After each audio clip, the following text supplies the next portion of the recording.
ഇത് സലമാങ്ക യൂണിവേഴ്സിറ്റിയിൽ നിന്നുള്ള ഒരു കഥയാണ്. സ്പെയിനിലെ ചരിത്രത്തിലെ ഏറ്റവും പ്രഖ്യാതമായ യൂണിവേഴ്സിറ്റി ആയിരുന്നു സലമാങ്ക യൂണിവേഴ്സിറ്റി. ആ യൂണിവേഴ്സിറ്റിയിൽ ബാച്ചലർ ഡിഗ്രി BA തുടങ്ങിയ ഡിഗ്രിക്ക് വേണ്ടി അപേക്ഷിക്കുന്ന കൂട്ടത്തിൽ ആൽബയിലെ രാജകുമാരൻ അപേക്ഷ വെച്ചു ഡിഗ്രിക്ക് പഠിക്കാൻ.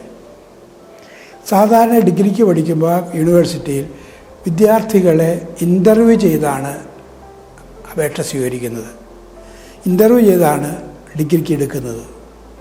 ഇൻ്റർവ്യൂ ബോർഡിനോട് യൂണിവേഴ്സിറ്റി അധികൃതർ പറഞ്ഞു, ആൽബയിലെ രാജകുമാരൻ ഇൻ്റർവ്യൂവിന് വരുന്നുണ്ട്. ഇത് കേട്ടപ്പോൾ ഇൻ്റർവ്യൂ നടത്തുന്നവർക്കാണ് ഭയപ്പാടുണ്ടായത്. അയാൾ രാജകുമാരനാണ്, സ്പെയിനിലെ രാജധാനത്തിന് അർഹനായ രാജാവാകാൻ പോകുന്നയാളാണ്. ഇത് കേട്ടപ്പോൾ സാധാരണ കുട്ടികൾക്കാണ് വെപ്രാളം ഉണ്ടാകുക. ഇവിടെ വെപ്രാളം ഉണ്ടായത് അധ്യാപകർക്കാണ്, ഇൻ്റർവ്യൂ ചെയ്യുന്നവർക്കാണ്. കാരണം ഈ വന്ന കക്ഷി സാധാരണ കക്ഷിയല്ല എന്നവർക്കറിയാം. അയാൾ നമ്മുടെ മുകളിലെല്ലാം അധിപനാകാനിരിക്കുന്ന ആളാണ്.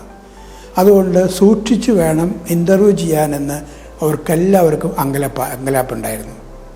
അങ്ങനെ രാജകുമാരൻ ഇൻ്റർവ്യൂവിന് വന്നിരുന്നു. ഒരധ്യാപകൻ രാജകുമാരനെ ചോദിച്ചു, രാജകുമാര, താങ്കൾ സ്പെയിനിലെ വളരെ പ്രസിദ്ധമായ ഒരു സാഹിത്യ കൃതിയാണ് സർവാൻഡസിൻ്റെ, മിഗുവേൽ ദെ സർവാൻഡസിൻ്റെ Don Quixote or Don Quixote എന്ന പ്രഖ്യാതമായ ഗ്രന്ഥം അത് വായിച്ചിട്ടുണ്ടോ എന്ന് ചോദിച്ചു. ഡോൺ ക്വിക്സോട്ട് വായിച്ചിട്ടുള്ളൂ. കേട്ട രാജകുമാരൻ പറഞ്ഞു, വൈ ഷുഡായി, ഞാൻ എന്തിനു വായിക്കണം? ചോദ്യകർത്താക്കൾക്ക് ഉത്തരവുണ്ടായില്ല. എന്താ രാജകുമാരന് പറയേണ്ടത് അവർക്ക് ആർക്കും അറിയാതെ പോയി. വളരെ ലളിതമായൊരു ചോദ്യമാണ് ചോദിച്ചത്.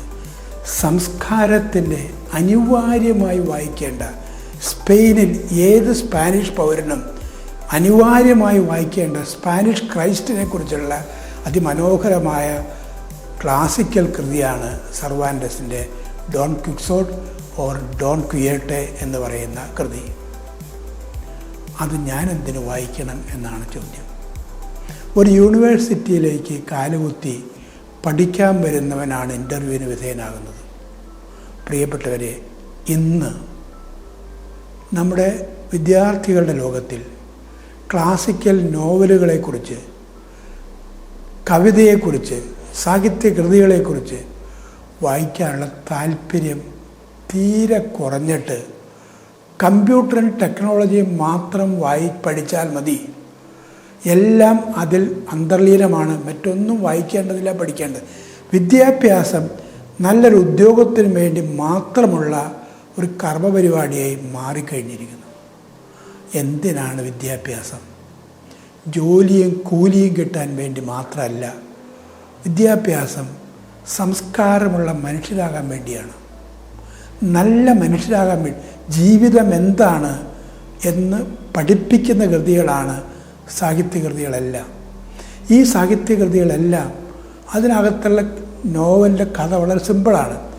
ഒരു മനുഷ്യൻ, നാട്ടുകാരൻ പുസ്തകങ്ങൾ വായിക്കാൻ തുടങ്ങി.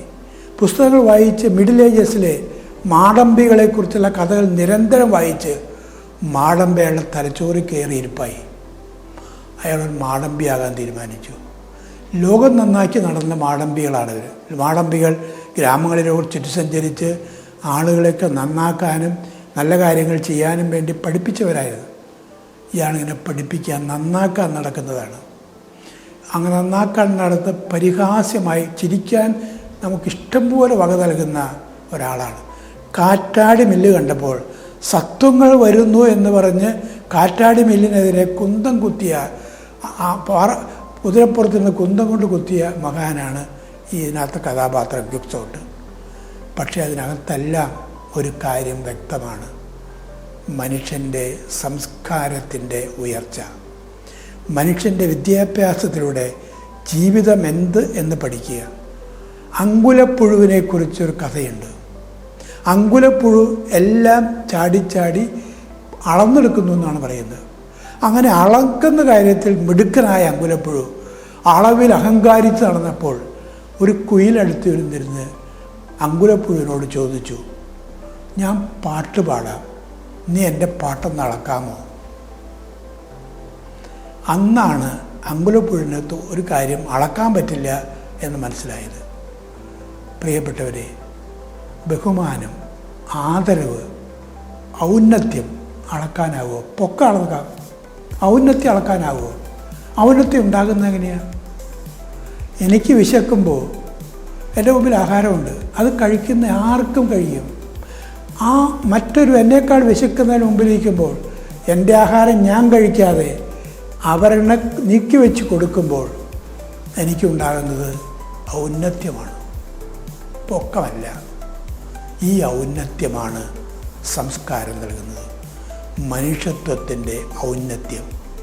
ഈ ഔന്നത്യത്തിലേക്ക് വളരാൻ സാഹിത്യവും കഥകളും ഒക്കെ മനോഹരമായി നമ്മെ സഹായിക്കും. കാശിക്ക് മണ്ണാങ്കട്ടയും കരിയിലെയും പോയി എന്ന കഥ നിങ്ങൾ കേട്ടിട്ടുണ്ട്. ഒരു മണ്ണാങ്കട്ടയും കരിയിലെയും കാശിക്ക് പോകാറില്ല. അത് മനുഷ്യനെക്കുറിച്ചുള്ള കഥയാണ്. കാശിയിലേക്ക്, കാശി നന്മയുടെയും സമൃദ്ധിയുടെയും ഐശ്വര്യത്തിൻ്റെയും നാടാണ്. ആ കാശിയിലേക്ക് പോകാൻ ഒന്നിച്ചു പോകണം. കരിയില മണ്ണാങ്കട്ടയ്ക്കും മണ്ണാങ്കട്ട കരിയിലേക്കും താങ്ങും തലോടലും സുരക്ഷിതത്വവും പരസ്പരം നൽകിക്കൊണ്ട് പോകുമ്പോഴാണ് നമുക്ക് നമ്മളുടെ ഉദ്ദേശത്തെ എത്തുന്നത്. അത് പാരസ്പര്യത്തിൻ്റെ പാലം പണിതുകൊണ്ടാണ്, ഭാഷയിലും പെരുമാറ്റത്തിലും സൗഹൃദം സൃഷ്ടിച്ചുകൊണ്ടാണ് ഉണ്ടാകുന്നത്. അതിന് സാഹിത്യവും കലയും കഥകളും നമ്മെ പഠിപ്പിക്കുന്നത് നല്ല മനുഷ്യരായി ജീവിക്കുകയാണ്. ആ നന്മയുടെ ബോധനമാണ്, അതിനുള്ള പ്രേരണയാണ് ഏത് കഥയും നമുക്ക് നൽകുന്നത്. കഥകളെല്ലാം നമ്മെ നല്ല കഥ നമ്മുടേതാക്കി മാറ്റാൻ ആണ്. ഒരു മനുഷ്യൻ മരിച്ചു എന്ന് പറയുന്ന മലയാളത്തിൽ കഥാവശേഷകനായി എന്നാണ്. അവശേഷിക്കുന്നത് കഥയാകട്ടെ. നല്ല മനുഷ്യർ, മിടുക്കന്മാരും സത്യസന്ധരുമായ മനുഷ്യരൊക്കെ മരിക്കുമ്പോൾ 100 കഥകൾ നമുക്ക് പറയാൻ അവശേഷിക്കുന്നു. കഥകൾ അവശേഷിപ്പിക്കുന്നവർ നമുക്കെല്ലാവർക്കും ആകാം. കഥയുള്ള മനുഷ്യരായി ജീവിക്കാൻ കഴിയുക. കഥയില്ലാത്തവരാകാൻ പോകല്ലേ, കഥയില്ലാത്തവരായി മാറല്ലേ, കഥകളുണ്ടാക്കുന്നവരായി മാറാൻ നമുക്കെല്ലാവർക്കും കഴിയുമാറാകട്ടെ.